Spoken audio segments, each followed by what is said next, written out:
Hello class! We decided to do our Trinity Passion Project on the ethical and moral issue of Disney through the eyes of Disney movies. This is going to be conducted by Sylvia Ortiz, Maria, Joseph Mueller, and Catherine Lopez.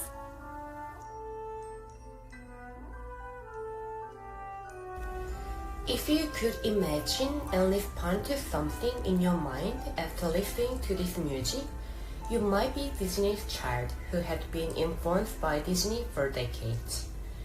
They have all been part of our childhood. I believe that we all have traveled to many wonderful places to Disney movie and learned to respect our parents, elders, and people different from us, to love our friends and help them in trouble, to remind us of their moral in order to make us become better human beings who believe that good always wins over evil.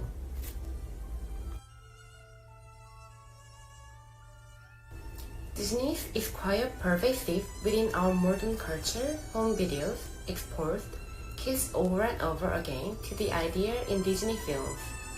If they were doing this from the young age, it is bound to have an impact, says Martin Griffin, an expert on the cultural perception in Durham University in the United Kingdom. Disney is not just a brand, it is an icon of American culture, and it also has shaped the life of both children and adults in the world. With the net income of more than $11 billion in 2019, Disney's influence on the world economy and imagination cannot be understated. Even it reduced sales due to the pandemic, Disney's movie, theme park, hotels, restaurants, shops, and amenities are front of center in global pop culture. However, would you believe if the underlying Disney worldview we love includes the way it has portrayed gender, racial, and cultural stereotypes in the past?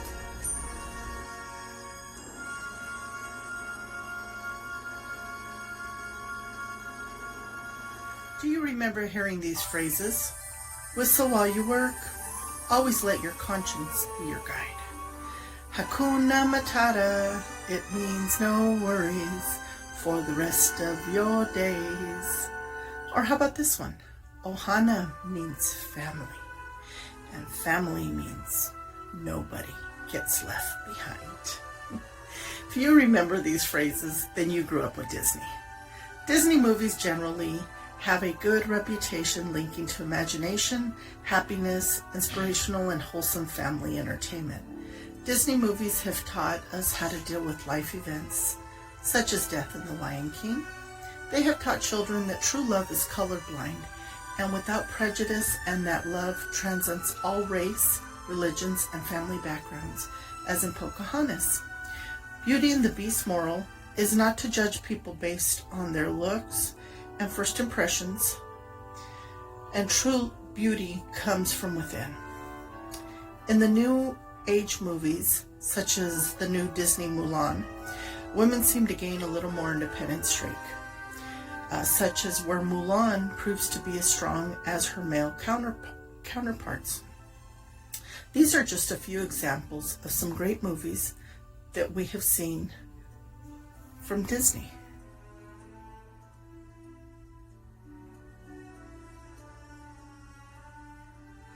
And then there are others that feel Disney movies also send strong messages of racial profiling and stereotyping that can leave a lasting impression. Movies such as Cinderella, Sleeping Beauty, and Snow White send a message that females are depicted as weak and dependent on a male. Powerful women are presented as villains, such as Cruella in The 101 Dalmatians and Ursula in Little Mermaid. In the movie Ariel, it shows how she abandons her family and disobeys her parents to find her true love. Some feel that this sends a message that it's okay not to listen to your parents, and it's okay to change who you are for your Prince Charming. Now, these are only a few examples of positive and negative impressions that are viewed in both new and old Disney movies. Joseph will elaborate more on the stereotyping and racial profiling in the next slides.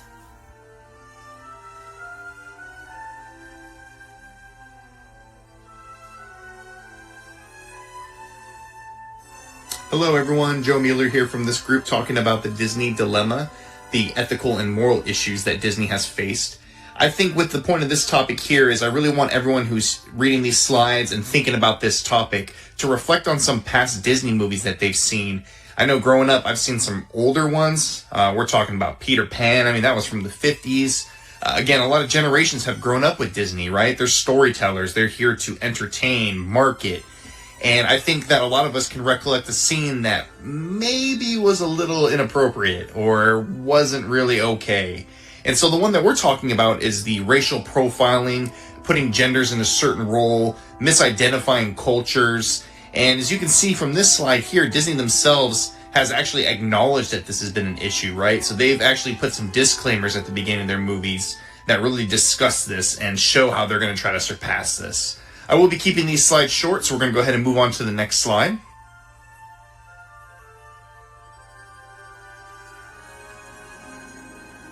So as storytellers, as I mentioned, what precedent are they setting? How are they going to move forward from here?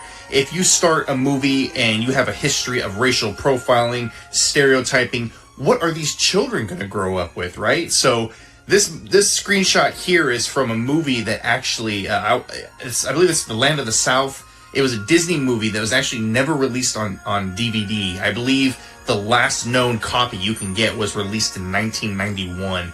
And this movie was extremely racist. I mean, very, very bad. That's why you can't even find anything on it, because Disney wants to keep it in their closet and not let anybody see it.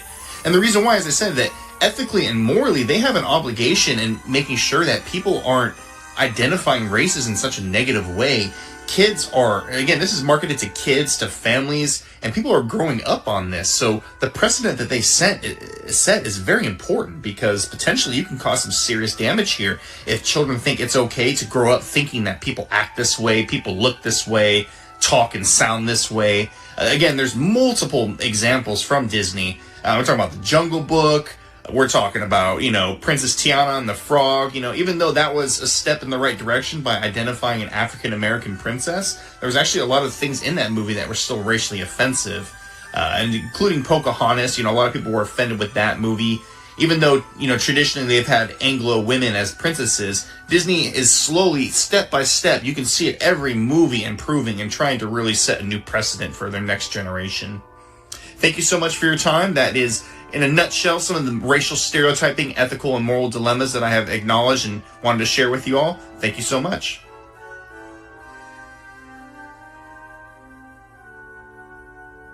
Because the Walt Disney Company is one of the most successful and powerful entertainment companies in the whole world, thus making it that they need to have the highest moral obligation to teach their audiences cultural and political correctness.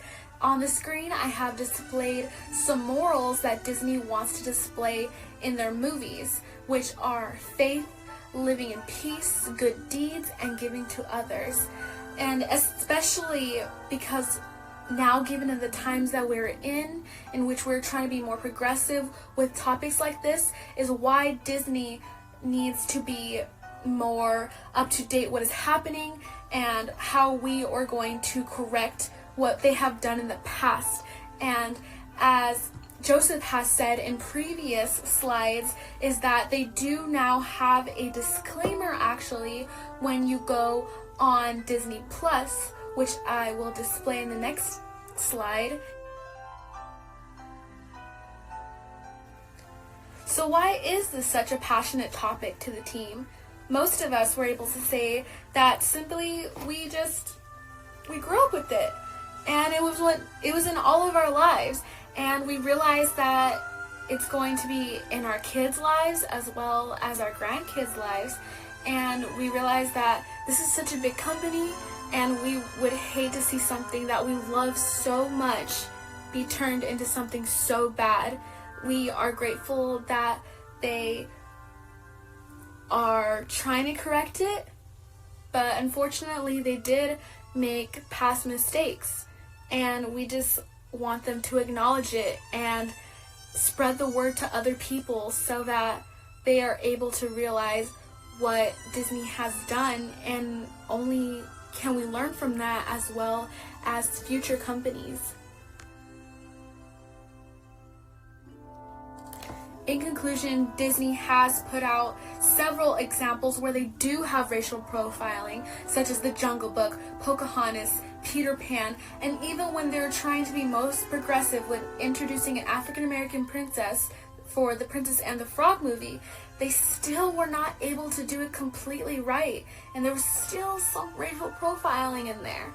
And with this, I would like to add a suggestion so that we can help the company for their future, or for any companies as well.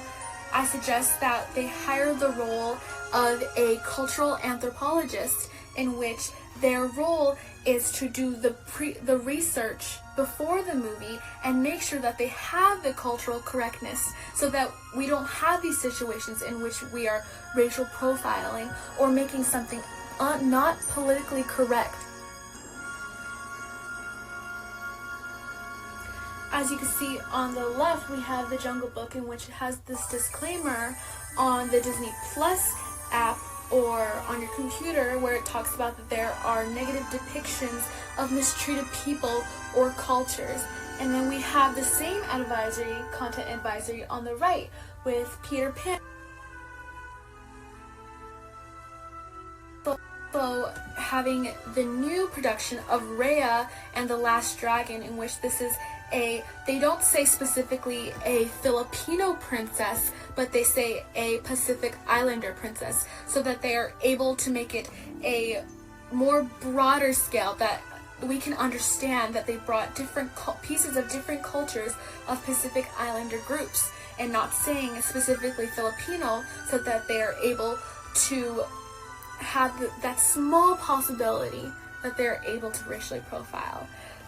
But Disney is working on it, and they're slowly progressing. So I would like to condemn them so much for what they have done and what they are doing to correct it. Go ahead and look at your Disney Plus. Go look at Peter Pan or The Jungle Book. They have tried to correct their ways. And we hope you enjoyed our presentation.